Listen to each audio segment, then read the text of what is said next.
তুমি কি জানো, কষ্ট সবসময় শাস্তি নয়, অনেক সময় কষ্ট আল্লাহর ভালোবাসার সবচেয়ে বড় প্রমাণ। তুমি হয়তো ভাবছ, আল্লাহ যদি আমাকে ভালোবাসতেন তাহলে এত কষ্ট দিতেন না।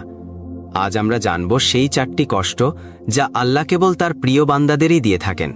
প্রথম কষ্ট, দোয়া কবুল হতে দেরি হওয়া। তুমি হয়তো অনেক দিন ধরে দোয়া করছো, কিন্তু এখনো কবুল হচ্ছে না। তুমি হয়তো ভাবছ, আল্লাহ কি আমার দোয়া শুনছেন না? কিন্তু সত্যি হলো, তিনি শুনছেন, শুধু তোমার জন্য উপযুক্ত সময়ের অপেক্ষায় আছেন। আল্লাহ চান তুমি ধৈর্য ধরো, আরও বেশি করে তাকে অনুভব করো।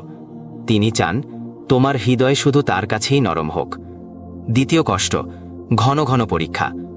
জীবনে একটার পর একটা বিপদ আসছে, চারদিক থেকে হতাশা তোমাকে ঘিরে ফেলেছে। এটাই আল্লাহর ভালোবাসার প্রমাণ।